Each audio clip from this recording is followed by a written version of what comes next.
moving on, let's talk about WandaVision, episode 8. So Previously speaking of, on. yeah. So just so you know, I don't know why the last day and a half, the original WandaVision song for the first episode has been just careening through my head. Really? I don't know why. I've had Yeah. it's been Agatha all along stuck in my head for a week. So Well, I had that for a week, and then yesterday, for some reason, the season 1 or the episode 1 song got stuck in my head. yeah, I also have like the Wonder Woman version of it where it's like Wanda, Wanda, Wanda, Wanda, Wanda, Wanda, Wanda, Wanda, That sounds like WandaVision. that kind of reminds me of Spy Hunter. Yeah, like but it's the like, game. well, yeah, like Dun, dun, dun, dun.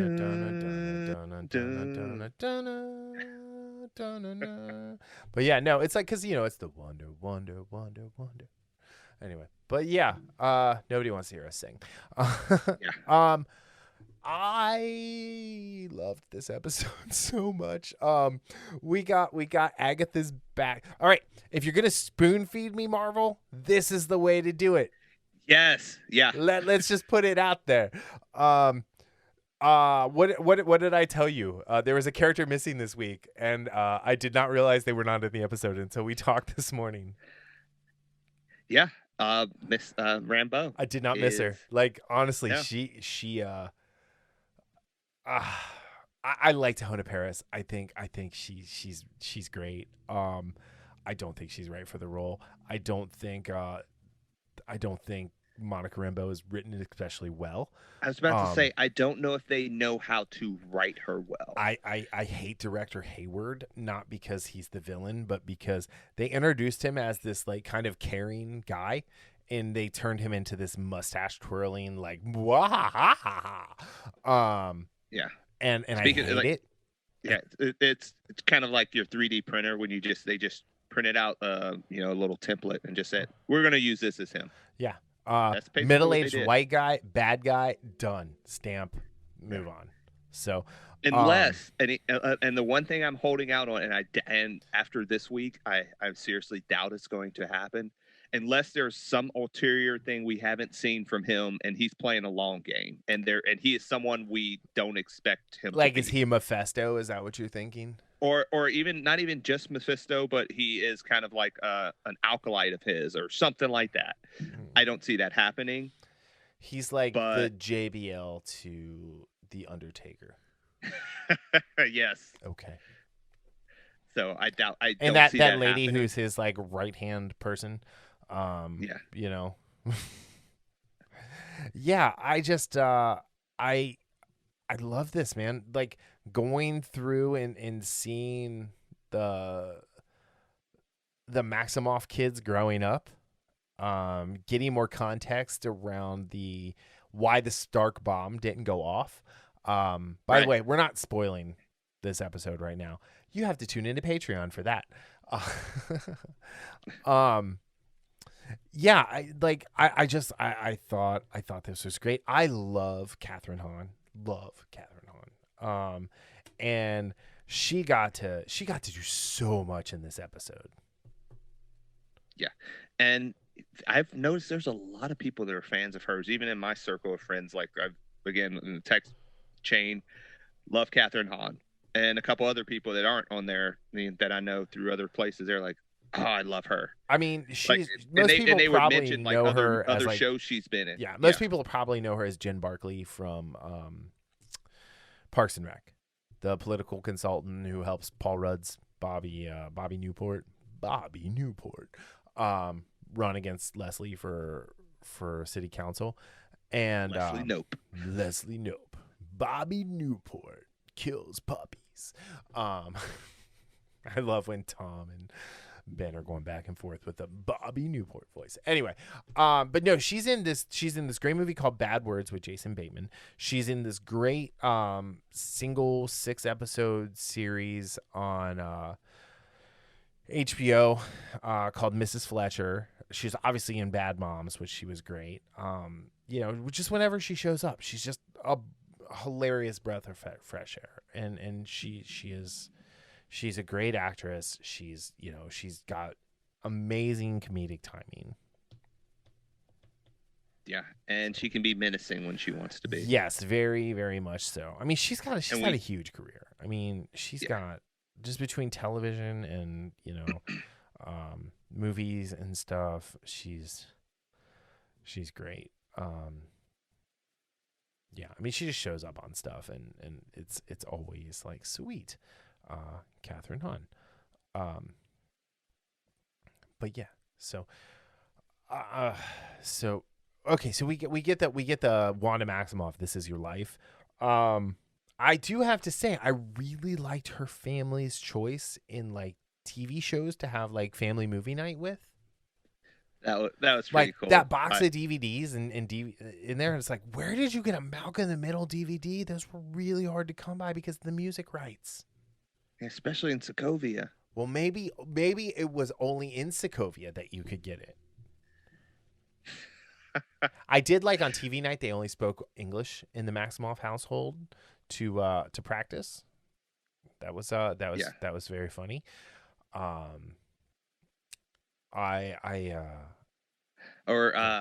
Agatha pointing out, like, that accent of yours just goes in and out. Yeah. The opening up on Agatha in the Salem witch trial. Now, how bad is it when you are the witch being tried by other witches? Yeah, we never get. Well, she was looking at information that was too powerful. She said they said she was using magics that were beyond her age and beyond station. Her, yeah. Or age and position, I think was the word she said. Maybe she said station. I don't remember exactly. But yeah, that was great. And then she taught them. Yeah. So it didn't. The false fear. Yeah. But like going back to Wanda, like you said, it was almost kind of like that. This is your life / visiting, coming to terms with what you are and what you've gone through, and actually facing, the pain that you've so long tried to hide. And I really love that about this episode, because it does force Wanda into an uncomfortable position of facing that future, or facing the past that she wants to forget about. Yeah. Well, I mean, she mustn't fear. Fear is the mind killer. Yes. Fear is the little death that brings total obliteration. She will face her fears. She will permit it to pass over and through her. And when it has gone past, she will turn the inner eye to see its path. And where the fear has gone, there will be only nothing, but Wanda will remain. Or you can just say, you can lose, but you must not lose to fear. Quote Mr. Miyagi. True, very true. I prefer Dune over Mr. Miyagi, but I prefer Mr. Miyagi's. Yeah, Mr. Miyagi's was a little bit more succinct and to the point. Although Dune's is much more poetic. Yeah, and I love that. Let's just say, clear eyes, full hearts can't lose. Can't lose. So, and Wanda did not have a full heart, and this episode did get a little teary. It was very heartbreaking to watch her dealing with the loss in the flashback, and Agatha, the way she prodded, and she's like, that's interesting. I need more. Yeah. And the one thing I like, in those, her family had 2-3 minutes maybe of screen time, and in that time they created such a loving environment. I mean, that was just kudos to the actors and the writing and the directing in that scene. So to get so much in such a short amount of time. Matt Shakman again directed, and it was Laura Donney wrote this episode. I don't think she wrote any of the other episodes. Let me check real quick. But I mean, they did so much character development in such a short amount of time, with different characters. Yeah, this was the first episode that Laura wrote. This is the culmination of what this has been building to. We got to see her come in contact with the Mind Stone, and some wonkiness happened there. we learn that maybe she had these powers all along, and the Mind Stone just supercharged them.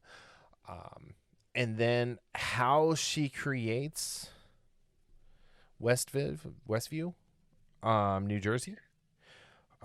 And how she ended up there, I thought was the most heartbreaking thing I've ever heard. That was, yeah.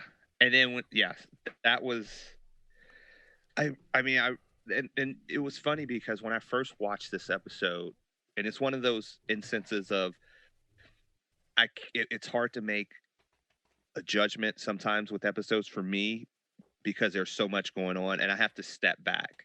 And it's like with Infinity War. I really liked Infinity War, but it wasn't until I stepped back and watched it again that I really appreciated how much I loved it. Yes. Not liked it, how much I loved it. Yes.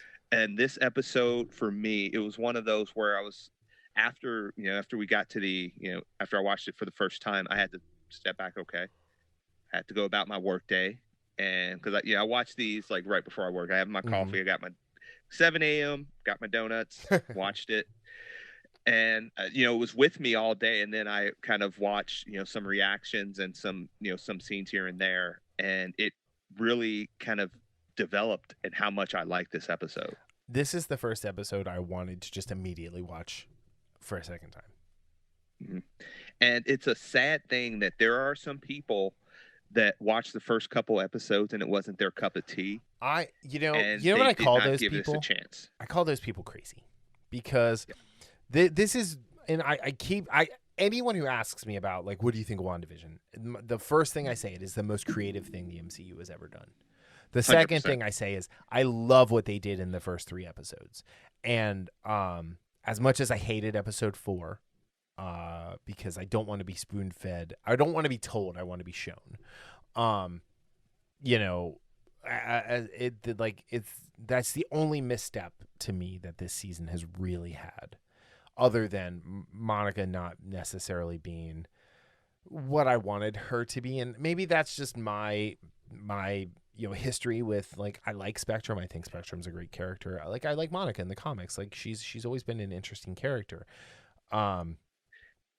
And we get snippets of how good she can be throughout this, throughout the series. My problem is it's been such an up and down journey as far as her characterization. Because there are moments where it's like, okay, this is what we want. And then it seems like it's just an up and down. It's like for every step forward they take a step back with her character. I think whenever, like, the couple episodes where Peter Cameron had, like, where he was one of the 2 writers, what we saw of Monica was a little more interesting. I think I'm really fearful because the Megan McDonnell episodes, with the second one, We Interrupt This Program, like, she's the writer of Captain Marvel 2. Okay. And so if this is how she's presenting Monica Rambeau to us, like, I have even less desire to see it. Okay, this was the first episode that did not have a commercial. The Hydra-esque commercial. So I found that interesting. And we had a great end credit scene, or I guess it was a mid credit. It goes from, like, the stylized credits to just every person who voiced one of the characters around the world in whatever language, which adds 87 minutes to the runtime. But yeah, and kind of how what's happening with Vision. Like, we learned a whole bunch of stuff. So.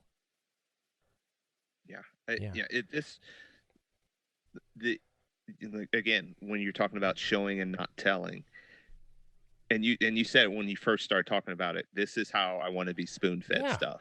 Yeah, show me why these people are great.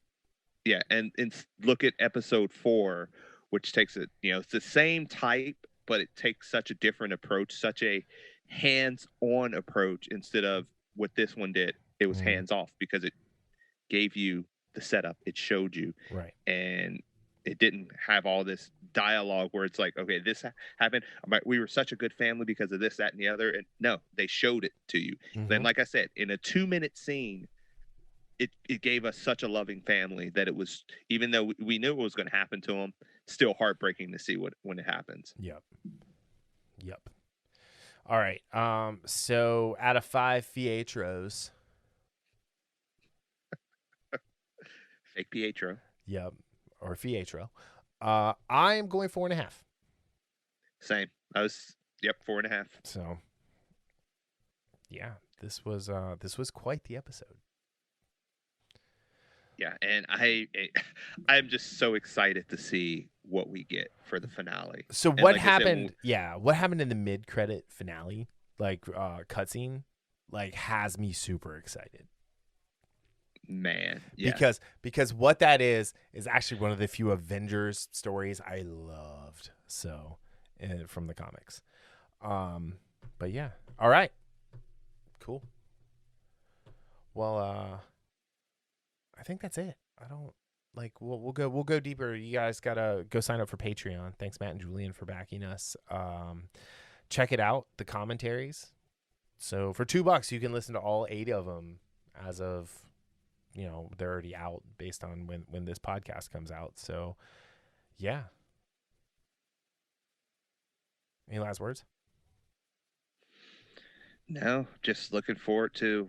Again, like I mentioned when we were talking about Spider-Man, I am really looking forward to see what they do with the multiverse and how next week's WandaVision finale ties in / leads up to that. Yep. Yeah, I just want to say thank you, Superman and Lois, for being awesome, and thank you, WandaVision, for being awesome. And remember, this month is gonna March is gonna be crazy. Yeah, I can't wait. Man, it pisses me off that I have to turn my Netflix back on. I don't use it for months. I cancel it, and then it's like, oh yeah, everything under the sun is coming out this month. Thanks, Netflix. You're welcome. Yeah, that's what they're saying. They're like, you're welcome. Yeah, you're welcome. You owe us $14 for the next month now. It's just gotten so expensive. Like, I can understand spending like $16 a month on HBO Max because there's so much stuff on there. And, oh my God, Haley is like watching everything DCU. Like all the cartoons, every single one of them. So, by the way, Static Shock is on there now. So is The Batman, which is like actually one of the cooler Batman cartoons. With I think Rhino Romero is the guy's name who voices Bruce and Batman, who was the voice of Spider-Man in the 90s cartoon. In the video games. But yeah, so definitely worth checking those 2 shows out. And yeah. Cool. All right. Anything else? That'll be it. All right. Well, thanks for listening. And check out our Patreon. Check out our YouTube channel. Like and subscribe. And if you feel so obliged, head over to iTunes or just head over to theinfamouspodcast.com and it'll take you to whatever things we're on. And you can leave a nice review for us if you would be so obliged. And we would appreciate it. All right. We will talk to you guys next week. Later. Peace out.